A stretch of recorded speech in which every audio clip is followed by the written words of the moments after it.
നമസ്കാരം. സോഡിയാക് മീഡിയയിലേക്ക് എല്ലാ പ്രേക്ഷകർക്കും സ്വാഗതം. 2026 ആഗസ്റ്റ് മാസത്തെ ചോതി നക്ഷത്രക്കാരുടെ നക്ഷത്രഫലം ഒന്ന് പരിശോധിച്ച് നോക്കാം. ചോതി നക്ഷത്രക്കാരെ സംബന്ധിച്ചിടത്തോളം അനുകൂലമായിരിക്കുന്ന ഗുണഫലങ്ങൾക്ക് യോഗമുണ്ട്.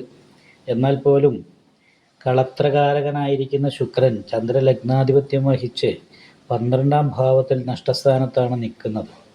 അതേപോലെ തന്നെ ശനിയുടെ ദൃഷ്ടിയിലാണ് നിൽക്കുന്നത്. നീചത്തിൽ നിൽക്കുന്നു എന്ന് പറയുന്നൊരവസ്ഥയും കൂടിയാണ്. അപ്പോൾ നീചത്തിൽ കിടക്കുന്ന ഗ്രഹത്തിൻ്റെ ഉച്ചരാശിയാധിപതിയായിരിക്കുന്ന ബുധൻ നീചഭംഗ ചക്രവർത്തി യോഗം ചെയ്ത് 10ാം ഭാവത്തിൽ നിൽക്കുന്നത് കൊണ്ട് രിപുനി പീഡന അന്യദേശയാനെന്ന അപ്പം ഈ സ്വന്തം നാട്ടിൽ ചെയ്യുന്ന കാര്യങ്ങൾക്ക് വിജയമില്ലാതെ അന്യദേശത്ത് പോയി വിജയിക്കാനുള്ള യോഗവും വിദേശ യോഗം എന്ന് ചുരുക്കി പറയാം.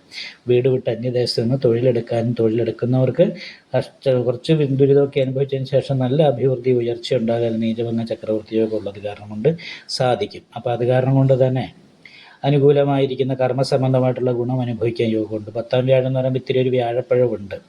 അപ്പോൾ വ്യാഴപ്പഴം ഉള്ളത് കാരണം കൊണ്ട് തന്നെ വിഷ്ണു ക്ഷേത്രതാശക്തി വഴിപാട് നല്ല പ്രാർത്ഥനയൊക്കെ ഉണ്ടായാൽ നിപുണായോഗം ചെയ്തിട്ട് ഭാഗ്യാധിപതിയും ലാഭാധിപതിയും കർമ്മസ്ഥാനത്താണ് നിൽക്കുന്നത്.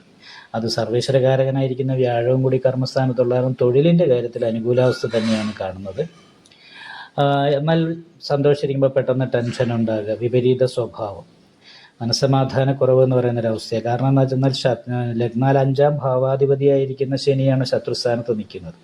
ആ ശത്രുസ്ഥാനത്ത് പോയി നിന്നിട്ട് ലഗ്നാധിപതിയെ ദൃഷ്ടി ചെയ്ത് നിൽക്കുന്നു. അപ്പോൾ ലഗ്നാധിപതിക്ക് നീചാവസ്ഥ കൊണ്ട് വന്നിട്ട് വരികയും 7ാം ശത്രുസ്ഥാനാധിപതിയുടെ ദൃഷ്ടി ശത്രുസ്ഥാനത്തേക്കുന്ന ശനിയുടെ ദൃഷ്ടി വരികയും ചെയ്യുന്നവരാണ് ദാമ്പത്യ സുഖക്കുറവ് പോലെയുള്ള പ്രശ്നം. ഒരു പ്രവർജ്യ സന്യാസയോഗം പോലെ ഭാര്യ ഭർത്താക്കന്മാരകന്ന് നിൽക്കുകയോ ഒരുമിച്ചുണ്ടെങ്കിലും മാനസികമായിട്ട് അകൽച്ച പോലെയുള്ള കാര്യങ്ങൾ ഉണ്ടാകുകയോ ചെയ്യാനായിട്ട് യോഗമുള്ളൊരു സമയമാണ്.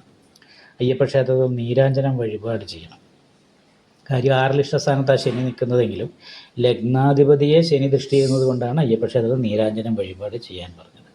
അതേപോലെ തന്നെ രാഹു 5ലാണ്. അപ്പോൾ അത് കാരണം നാഗപൂജ ചെയ്യണം. ബാധയിൽ ക്ഷുദ്രകാരകനായിരിക്കുന്ന കേതു നിൽക്കുന്നുണ്ട്. കാലിന് മുട്ടിന് താഴോട്ടുള്ള ഭാഗത്തുള്ള വേദന, വിഷമങ്ങൾ പോലെയുള്ള പ്രശ്നങ്ങൾ. അതേപോലെ തന്നെ രാഹുകേതുക്കളുടെ ഒരു ബന്ധനാവസ്ഥ ഉള്ളത് കാരണം കൊണ്ട് മാനസികമായിട്ടുള്ള ടെൻഷൻ, ശത്രുദോഷം കൊണ്ട് അനുഭവിക്കാനിട വരും. പ്രത്യേകിച്ചും ലഗ്നാധിപതിയെ ശത്രുസ്ഥാനത്ത് നിന്ന് ശനി ദൃഷ്ടി ചെയ്യുകയും കൂടി ചെയ്യുന്നത് കൊണ്ട് ആ ശത്രുദോഷം കൊണ്ട് ദാമ്പത്യ സുഖക്കുറവ് പോലെയുള്ള കാര്യങ്ങൾ, ഭൗതികമായിരിക്കുന്ന നമ്മൾ ആഗ്രഹിക്കുന്ന സുഖങ്ങൾക്ക് തടസ്സം വരാനുള്ള സാധ്യതയാണുള്ളത്. അപ്പോൾ അത് കാരണം കൊണ്ട് ശിവക്ഷേത്രത്തിൽ അഘോര പുഷ്പാഞ്ജലി നെയ്വിളക്കം കഴിപ്പിക്കാം.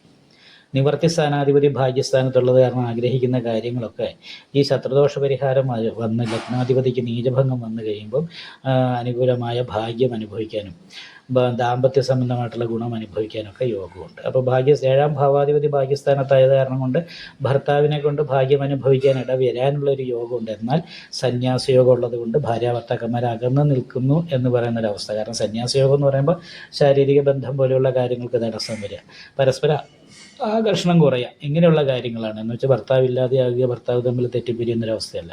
അപ്പോൾ നല്ല പ്രാർത്ഥന കാര്യങ്ങളൊക്കെ ഉണ്ടെങ്കിൽ നല്ല ഗുണം ഉണ്ടാകാനായിട്ട് ഈ മാസത്തിൽ യോഗമുണ്ട്.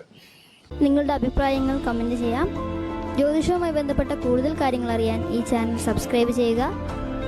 ഞങ്ങളുടെ ഓൺലൈൻ കൺസൾട്ടൻസി നമ്പർ താഴെ ഡിസ്ക്രിപ്ഷൻ ബോക്സിൽ കൊടുത്തിട്ടുണ്ട്.